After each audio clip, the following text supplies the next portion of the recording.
आज अपने web application design के बारे में डिस्कस करना है।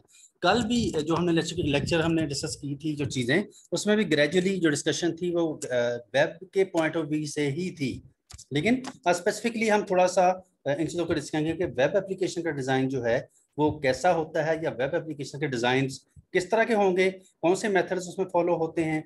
ये इस तरह की कोई डिस्कशन जो है वो आज हमारे लेक्चर का हिस्सा है। वेब एप्लीकेशन डिजाइन की बात करनी है तो सबसे पहले हमें वेबसाइट का पता होना चाहिए कि वेबसाइट क्या होती है। वेबसाइट आपको पता है कि एक ऐसा प्लेटफॉर्म है जिसमें आमतौर पर इंफॉर्मेशन जो कन्वे की जाती है। Website is a collection of pages consisting mostly of static contents, images, videos with limited interactive functionality, for example, except for the contact form and search functionality। यहाँ पे आपको पता है वेब आमतौर पर जो वेबसाइट्स हैं वो मोस्टली स्टैटिक वेबसाइट्स होती हैं। ठीक है, वेबसाइट्स की दो तरह की टाइप्स हैं जी, स्टैटिक और डायनामिक। एक डायनामिक और एक डायनामिक, यस सर। जी बिल्कुल। स्टैटिक में आमतौर पे जस्ट आप चीजों को रीड करते जाते हैं, रीड करते जाते हैं, अगला पेज खोला, अगला पेज खोला, और जस्ट चीजें आप इंफॉर्मेशन के लिए रीड आउट करते हैं। जबकि डायनामिक ऐसी वेबसाइट है जिसमें आपको थोड़ा बहुत इंटरेक्ट भी कर पाए, कोई इन्फॉर्मेशन आप दे सकें, ले सकें। जैसे मिसाल के तौर पर आप अपना कोई रिजल्ट कार्ड वगैरह आपने देखना हो, या फीस सबमिट करनी हो, या क्वेरी को सबमिट करनी हो, कोई कंप्लेंट जमा करानी हो, या कहीं पे आपने अप्लाई करना हो, इस तरह की वेबसाइट जहाँ पे आप इन्फॉर्मेशन दे के सबमिट करते हैं, आपको कोई फीडबैक आती है, ऐसी वेबसाइट डायनामिक वेबसाइट्स कहलाती हैं। लेकिन सिंपली कुछ वेबसाइट ऐसी हैं जहाँ पे आप जस्ट चीजें इंफॉर्मेशन के लिए रीड आउट करते हैं, वो स्टैटिक कहलाती हैं। द तो प्राइमरी वेबसाइट रोल ज्यादा। Of a website is to inform. जो असल मकसद है वेबसाइट का वो है इंफॉर्मेशन को कन्वे करना, इन्फॉर्म करना, आपको इंफॉर्मेशन देना। क्योंकि वेबसाइट्स जो हैं वो मोस्टली मार्केटिंग के पर्पज से बनती हैं, कि चीज़ों को जो भी उस कंपनी का, उस ऑर्गेनाइजेशन का बिजनेस है उसके बारे में अपने ऑडियंस को, अपने यूजर को या अपने क्लाइंट्स को बताया जाए, या उनको कोई चीज़ प्रेजेंट की जाए। ठीक है, तो जो इनिशियली जो काम था वो तो उसको अपने किसी भी कंटेंट को मार्केट करने का था। जैसे आपको पता फेसबुक है, फेसबुक का प्राइम पर्पस किसी को पता है फेसबुक का असल ऑब्जेक्टिव क्या है?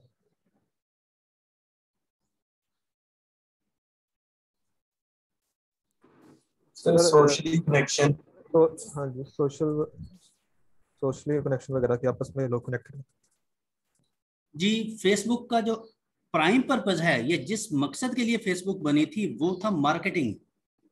आपकी कोई ऑर्गेनाइजेशन है, आप अपना उस पर ग्रुप बनाएं, पेज बनाएं, या कोई भी चीज आप उसमें बनाते हैं, और बनाने के बाद डिफरेंट लोग आपके साथ इंटरेक्ट करते हैं, और आप अपनी प्रोडक्ट्स के बारे में उन लोगों को मार्केट करते हैं। ये बेसिकली जो असल पर्पज था इसका वो मार्केटिंग था, कि अपनी प्रोडक्ट्स की आप मार्केटिंग करें लोगों को, जानने वाले लोगों को। ठीक है, और अपना दायरा कार जो है वो बढ़ाते जाएं, ताकि आपकी जो प्रोडक्ट्स हैं उनकी इंफॉर्मेशन ज्यादा लोगों तक पहुंचे।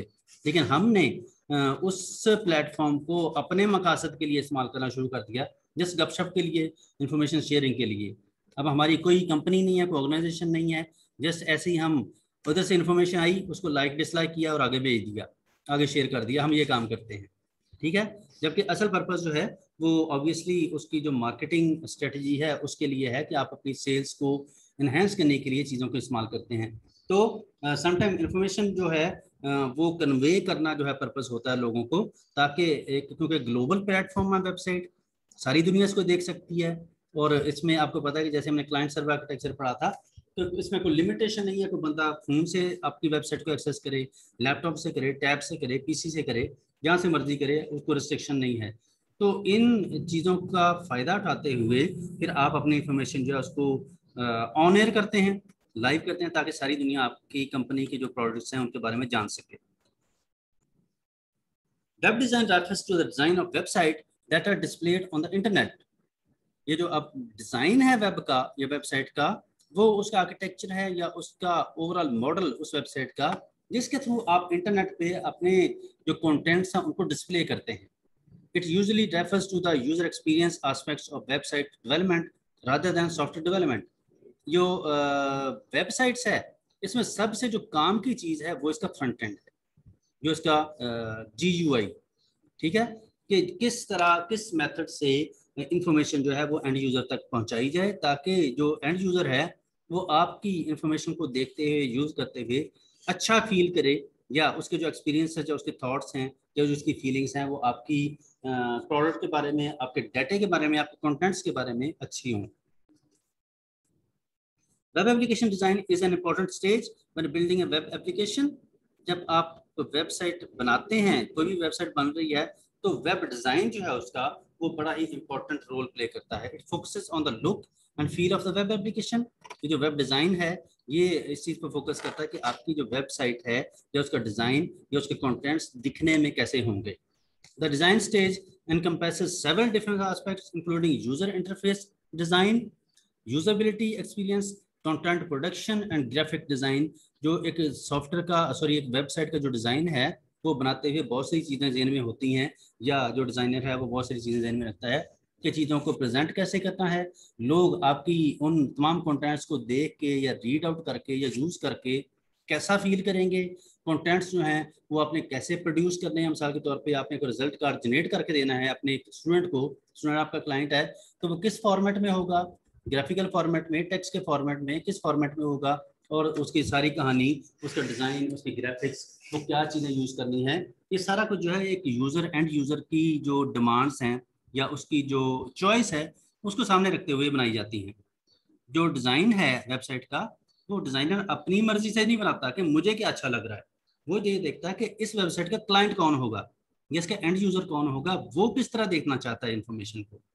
ठीक है, तो उस हिसाब से फिर जो है इन्फॉर्मेशन दी जाती है। जैसे आपका जो यूनिवर्सिटी की वेबसाइट है जहाँ पे आपको रिजल्ट कार्ड नजर आता है, तो वो आमतौर पे आपको एक टेबल के फॉर्मेट में डाटा शो किया जाता है, क्योंकि बनाने वाले ने फील किया कि जो स्टूडेंट्स हैं वो इस तरीके से टेबल के अंदर अगर चीज़ें दी गई हों तो उनको अच्छे तरीके से अंडरस्टैंड कर पाएंगे, बजाय इसके कि उसका कोई ग्राफ बनाया जाए या कोई ऑडियो उसकी जो है वो जनरेट कर दी जाए। ये हमने देखा था किसी लेक्चर के अंदर कि आप जो आउटपुट आती है किसी भी सिस्टम की, उसको आप अपनी मर्जी से जनरेट कर सकते हैं या उसका फॉर्मेट तय कर सकते हैं। वो ऑडियो, वीडियो, ग्राफ, टेक्स्ट किसी भी फॉर्मेट में हो सकती है। ठीक है, लेकिन हो तो सकती है, लेकिन आपका क्लाइंट कौन सा मोड प्रेफर करता है, आपने उसको देखना है कि क्लाइंट की डिमांड क्या है। What is user interface in web application? User interface stands for user interface, UI. UI is the part of the web application which a user interacts with. It's simply, in simple terms, it's everything you see and touch, such as buttons, colors, fonts, navigation, etc. जो भी कुछ आपको website के page पे नजर आ रहा है या आप देख पा रहे हैं या जिसके साथ आप इंटरेक्ट कर पाते हैं, तो बटन प्रेस कर रहे हैं, कोई लिंक प्रेस कर रहे हैं, ये सारी चीजें जो हैं ये उस वेबसाइट का यूजर इंटरफेस कहलाता है। यूजर इंटरफेस के अलावा यूजर एक्सपीरियंस भी एक चीज है जी, यूएक्स, यूआई और UX. UX stands for user experience. User experience focuses on how the user feels towards the application and their experience using it. कोई भी बंदा आपकी वेबसाइट को यूज करने के बाद क्या फील कर रहा है, ये चीज है यूजर एक्सपीरियंस। और ये बड़े काम की चीज है कि आमतौर पे कोई भी डिजाइनर जो है वो यूजर इंटरफेस तो बना देगा। मिसाल के तौर पे किसी बंदे को बड़ी अच्छी ग्राफिक्स आती हैं, बड़ी एनिमेशंस आती हैं, वो सारे कलर्स डाल के, एनिमेशंस डाल के बड़ा ही बेहतरीन किस्म का अपनी तरफ से यूजर इंटरफेस बनाता है, लेकिन क्लाइंट उससे सेटिस्फाई नहीं होता।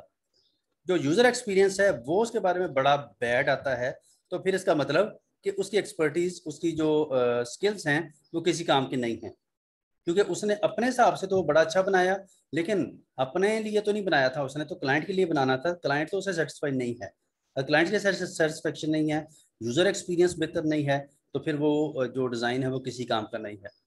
Was the web application hard to use? जो आमतौर पे कोई भी एंड यूजर जब किसी वेबसाइट को, किसी सॉफ्टवेयर को यूज करता है, तो उसके 3 तरह के व्यूज होते हैं जी, कि या तो वो कहेगा जी इस वेब एप्लीकेशन को यूज करना बड़ा मुश्किल है, समझ ही नहीं आती कि कौन सी चीज़ कहाँ पे है, किसको कहाँ कहाँ से ढूंढूं, उसको कोई चीज़ मिल नहीं रही मुझे, या कोई अलाइनमेंट ही नहीं है, कोई कंसिस्टेंसी नहीं है, या वो कह सकता है जनाब सिस्टम स्लो बड़ा है, कि जनाब मैं एक दफ़ा मैंने रिपोर्ट पे लिंक के क्लिक कर दिया और जब घंटे बाद अगला पेज आ रहा है, या मैंने क्वेरी सबमिट करनी थी, एक रिक्वेस्ट भेजनी थी, तो मैंने क्वेरी लिख के सबमिट का बटन दबाया तो घंटा हो गया जनाब, वो प्रोसेसिंग हो ही जा रही है और मुझे पता नहीं चल रहा कि मेरी एप्लीकेशन जमा हो गई या नहीं हुई, किस स्टेज पे है।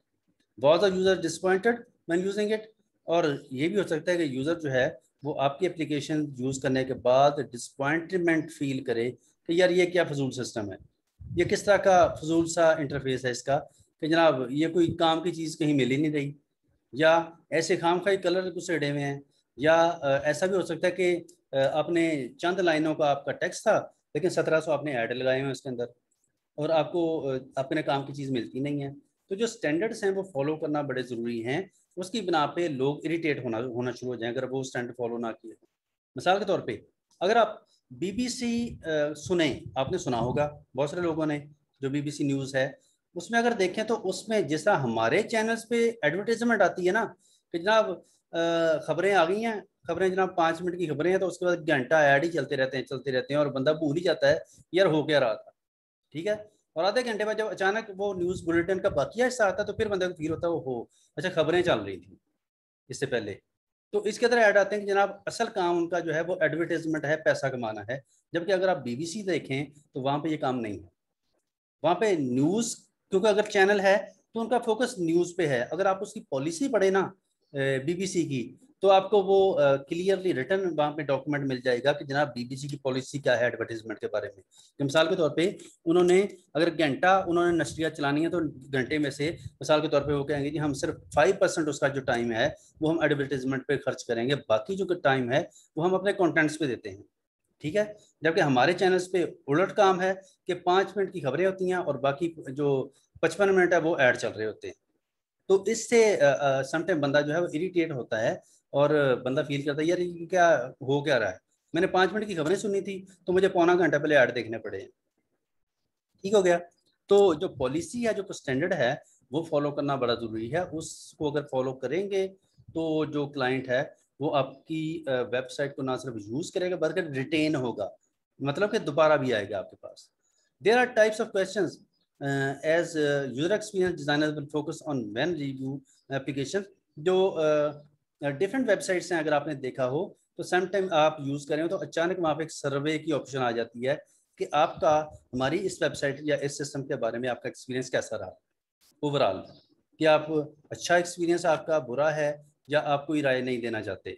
ताकि वो ये देखना चाहते हैं कि साथ साथ हमारे जो क्लाइंट्स आते हैं हमारे पास हमारे सिस्टम पे, वो हमारे कंटेंट्स के बारे में क्या फील करते हैं, कि हमारा जो डिज़ाइन है वेबसाइट का वो बिल्कुल ठीक है या उसको मॉडिफाई करने की ज़रूरत है या बिल्कुल ही पुअर है उसको डिस्कार्ड करने की ज़रूरत है।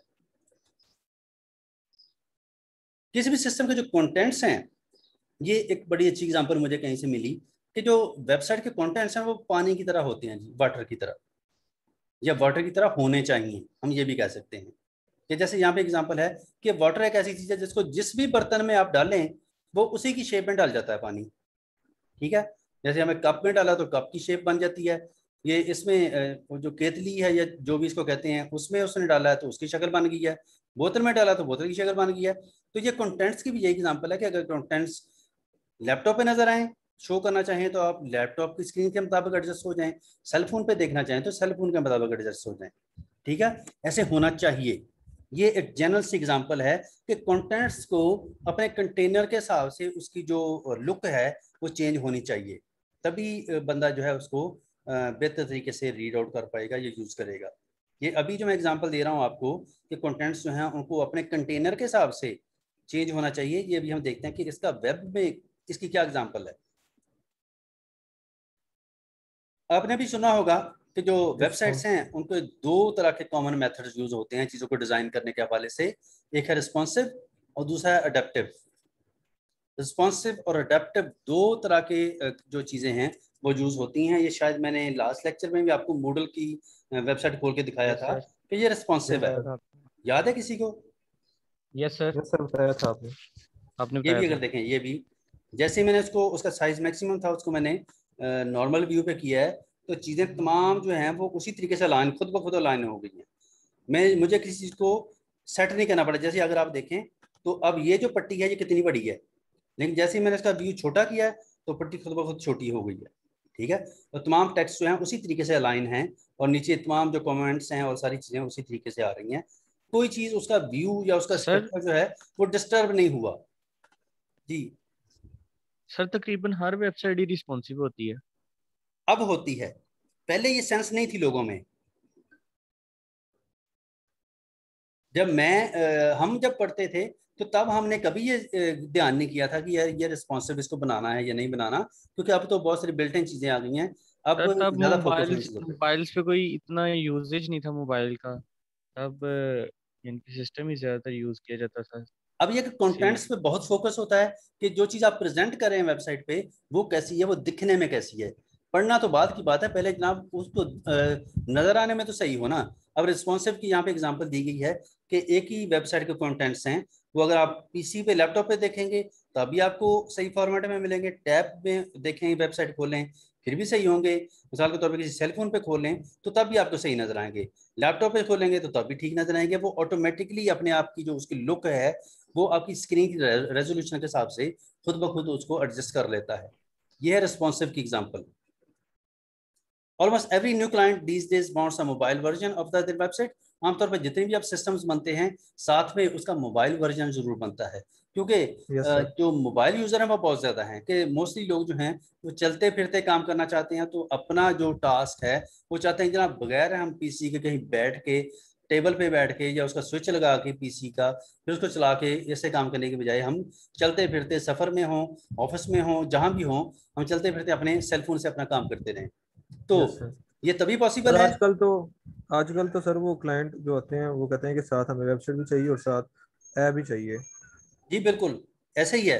और मोस्टली अगर आप FYP भी देखें ना, जो स्टूडेंट बना रहे हैं आजकल फाइनल ईयर प्रोजेक्ट बना रहे हैं, तो अगर कोई वेबसाइट बना रहा है तो साथ में जो टीम है वो सजेस्ट करी थी हम इसकी ऐप भी साथ बनाएं, क्योंकि यस ऐप जो है वो एक ज्यादा यूजर को कन्वर्ट अब आजकल के दौर में जो है वो उसको कैटर करती है कि मोस्टली लोग जो है वो सेल फोन से कनेक्ट हैं अपने सिस्टम से के साथ या अपने बिजनेसेस के साथ। Yes sir.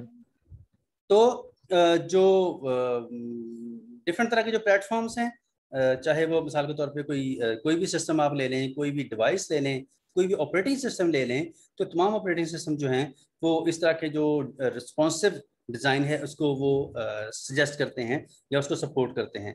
Responsive website design is the approach that suggests that design and development should respond to the user behavior and environment based on screen size, platform and orientation।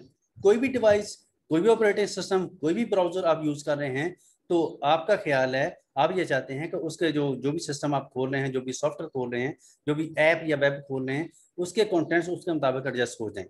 क्योंकि laptop की screen की जो resolution है वो कुछ और हो सकती है और जो आपका सेल फोन है उसकी रेजोल्यूशन कुछ और हो सकती है। तो अगर आपने उन चीज़ों को फिक्स किया हुआ है जो कि हम अडेप्टिव के अंदर देखेंगे तो फिर ये काम खराब हो जाएगा। Responsive web design is about creating web pages that look good on all devices. A responsive web design will automatically adjust for different screen sizes and viewports. जो responsive contents हैं वो अभी मैं जैसे आपको क्लासरूम, गूगल क्लासरूम का page दिखाया कि इसमें जो भी कंटेंट्स दिए गए हैं वो जैसे ही मैं उसकी स्क्रीन की रेजोल्यूशन को जब बड़ा छोटा करूंगा तो उसके कंटेंट्स खुद ब खुद ऑटोमेटिकली उसके मुताबिक एडजस्ट हो जाते हैं, वो खराब नहीं होते। Responsive web design is about using HTML and CSS to automatically resize, hide, shrink, or enlarge a website to make it look good on all devices. चाहे वो डेस्कटॉप एप्लीकेशन डेस्कटॉप्स हों या कि पीसी हो, टैबलेट हो, phone हो, जो भी चीज़ है वो उसके मुताबिक खुद ब खुद अपने आप को एडजस्ट करते हैं। ये छोटी सी एग्जांपल है यहाँ पे कि आपने किसी भी वेबसाइट को अगर रिस्पॉन्सिव बनाना है तो आप कैसे बनाते हैं। आमतौर पे मेटा का टैग जो है, अगर आपने HTML पढ़ी हुई है तो मेटा का टैग जो है वो सबसे टॉप पे जो टैग्स यूज होते हैं उनमें अंदर एक टैग यूज होता है, तो उसमें आप व्यू पोर्ट का जो उसका टैग है उसको yes sir.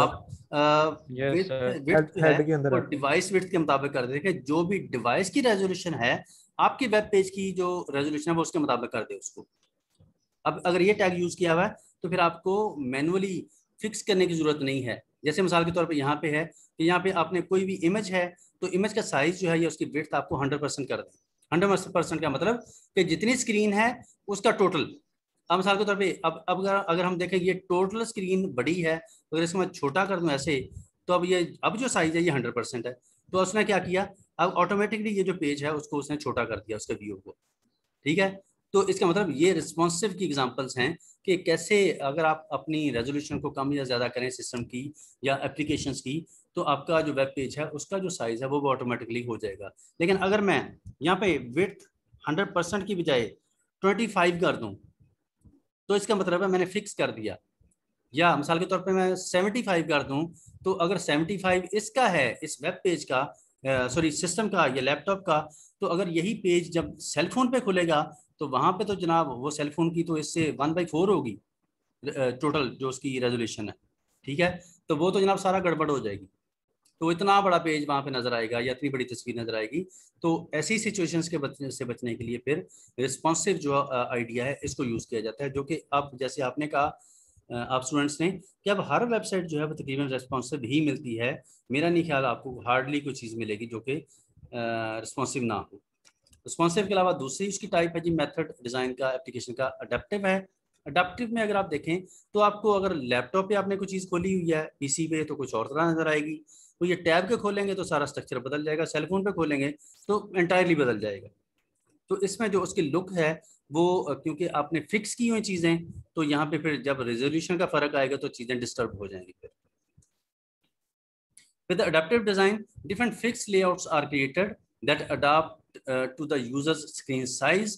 Adaptive designs will theoretically ensure the best user experience according to the whichever device the user is using to interface. इसमें आप आमतौर पर ये ज़हन में रखते हैं ऐसी चीज़ डिज़ाइन करते हुए कि जनाब आपकी वेबसाइट के जो यूज़र हैं वो ज़्यादा पीसी यूज़ करेंगे या फ़ोन यूज़ करेंगे, ये आपको थोड़ा सा पहले से थोड़ा सा आइडिया लेना पड़ता है। अगर आपका ख्याल है कि लैपटॉप के यूज़र आपके सिस्टम के ज़्यादा हैं तो फिर आपको उसकी जो लैपटॉप की रेजोल्यूशन है उसके हिसाब से आप अडेप्टिव डिज़ाइन बनाते हैं। या आपको पता हो कि आपके जो यूज़र हैं वो सेलफोन से आपकी वेबसाइट को ज़्यादा एक्सेस करेंगे तो ऑब्वियसली आप फिर उसके हिसाब से फिक्स कर देते हैं। लेकिन जो इंटेलिजेंट लोग हैं या डेवलपर्स हैं वो ये फील करते हैं कि यार दुनिया में कोई भी बंदा किसी भी डिवाइस से आपका सिस्टम खोल सकता है, तो फिर इसलिए रिस्पॉन्सिव ऑप्शन जो है वो ज़्यादा बेहतर है। You can follow one of any number of processes in designing the user interface. You might already have one.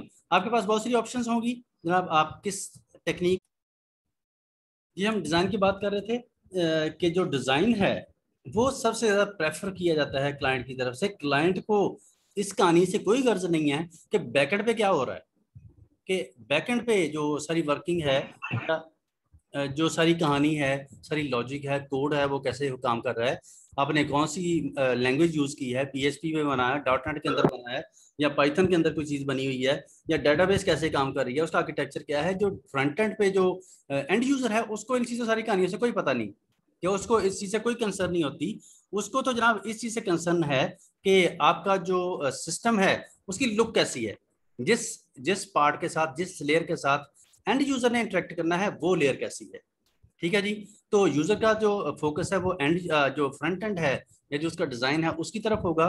तो वेबसाइट का जो आमतौर पर डिजाइन है उस पर बहुत ज्यादा फोकस किया जाता है कि एक जो यूजर का पार्ट है, यानी कि प्रेजेंटेशन लेयर या टॉप लेयर जो है किसी भी सिस्टम की, वो एक अट्रैक्टिव या इंटरेक्टिव होनी चाहिए या एक अच्छी उसकी लुक होनी चाहिए ताकि यूजरों को उसको अच्छे तरीके से यूज कर सके। तो अगर आप डिजाइन करना चाहें सिस्टम को तो आप कैसे डिजाइन करेंगे, इसके लिए बहुत सारी ऑप्शंस अवेलेबल हैं। उन ऑप्शंस के अंदर एक ऑप्शन है अजाइल की, कि आप डिफरेंट अप्रोचेस आप यूज करते हैं। तो अजाइल अप्रोच जो है वो ज्यादा इसके लिए सजेस्ट की जाती है इन तरह के सिस्टम्स के लिए, क्योंकि ये हम लास्ट टाइम हम पढ़ भी चुके हैं अजाइल मेथोडोलॉजी के बारे में, कि जो अजाइल का जो सेटअप है या उसकी जो वर्किंग का तरीकाकार है कि आप चीज़ों को एक साइकिल की सूरत में लेके चलते हैं। साइकिल का मतलब कि कोई एक फेज स्टार्ट की, फिर दूसरी, तीसरी, फिर वो कंप्लीट करने के बाद साइकिल दोबारा फिर आप स्टार्ट कर देते हैं, फिर कर देते हैं। और ये साइकिल, ये रेपिटेशन या आइट्रेशन तब तक रहती है जब तक आप वो टास्क कंप्लीट नहीं कर लेते। तो जब आप कोई एक ऐसा सिस्टम बनाने लगेंगे जिसमें यूजर की इंटरेक्शन ज्यादा है या यूजर की फीडबैक आपको ज्यादा चाहिए, तो वहां पे अजाइल जो मेथोडोलॉजी है वो ज्यादा सजेस्ट की जाती है। ठीक है जी। तो यहाँ पे अगर आपने एक अच्छा डिजाइन बनाना है किसी भी सिस्टम का, तो उसको आप बनाने के लिए आप किन मराहिल से गुजरेंगे। आमतौर पे जो डिजाइन का प्रोसेस है उसको आप 3 मराहिल से गुजरते हैं जी उसको बनाने के लिए। सबसे पहली चीज स्केच, फिर है प्रोटोटाइप और फिर है टेस्ट। किसी भी चीज का स्केच का मतलब उसका डिजाइन या उसका पेपर वर्क, कि थोड़ा सा जरा पेपर वर्क कर लें, थिंक आउट कर लें कि कोई भी चीज आप जो डेवलप करने जा रहे हैं वो दिखने में कैसी होगी। बनानी तो आपने बाद में है। फिर जब आप थोड़ा सा पेपर वर्क कैसे आउट कर लेते हैं, फिर आप उसको थोड़ा सा प्रोटोटाइप बना के देखते हैं ताकि जरा एक्चुअल जो वे है कि सॉफ्टवेयर के फॉर्मेट में वो चीज़ कैसे नजर आएगी, वो आप उसको जरा स्केच को कन्वर्ट करके देखते हैं, यानी कि अभी भी आपने सॉफ्टवेयर बनाया नहीं है। उसके बाद उस प्रोटोटाइप को थोड़ा सा देखते हैं टेस्ट करके कि क्या ये प्रोटोटाइप आपके जो असल ऑब्जेक्टिव से ये क्या उनको रिफ्लेक्ट कर रही है कि नहीं कर रही। स्केच, यहाँ पे एग्जांपल भी दी गई है कि स्केच जो है वो किस तरह का हो सकता है, या एक वेबसाइट का स्केच आप कैसा बना सकते हैं। यहाँ पे एक एग्जांपल मुझे मिली थी कहीं से, जो कि आपको दिखाने में मुझे लगा कि इसका फ़ायदा होगा। ये एक वेबसाइट का डिज़ाइन बनाने से पहले जो बंदा है, उसने, डिज़ाइनर ने थोड़ा सा पेपर वर्क किया है और पेपर पे ज़रा ड्रा करके देखा है कि जनाब डिफरेंट जो मेरे पेज के जो पोर्शंस होंगे या पेजेस होंगे वो किस तरह नज़र आएंगे। टेक्स्ट बॉक्सेस मैं किस तरह लगाऊंगा, ठीक है, उनके बटन्स कैसे लगाऊंगा, और उनका जो लुक है या उसकी तरतीब है या उसकी अलाइनमेंट है, वो सारी कहानी जो है वो यहाँ पर रिफ्लेक्ट करने की कोशिश की गई है कि किसी भी पेज का जो ओवरऑल डाटा है वो कैसे नजर आएगा। ठीक है जी।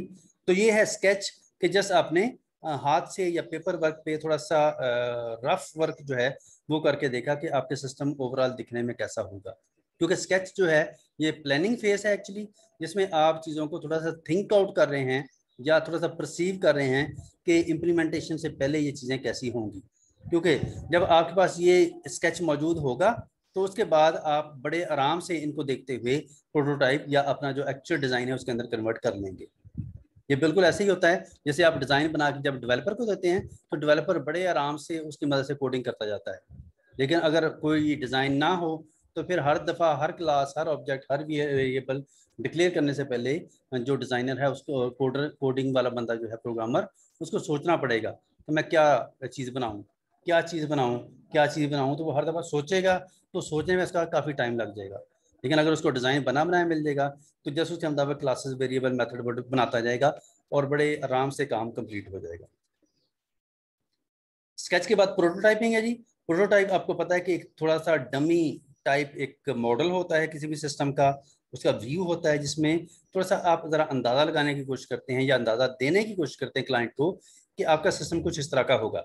ये एक प्रोटोटाइप की एग्जांपल है जिसमें कुछ लिंक्स को तस्वीरें ऐसे डमी लगा के दिखाई गई हैं। ऊपर लोगो अगर आना है तो लोगो की जगह छोड़ी है, वहाँ पे लिखा कि यहाँ पे लोगो आ जाएगा।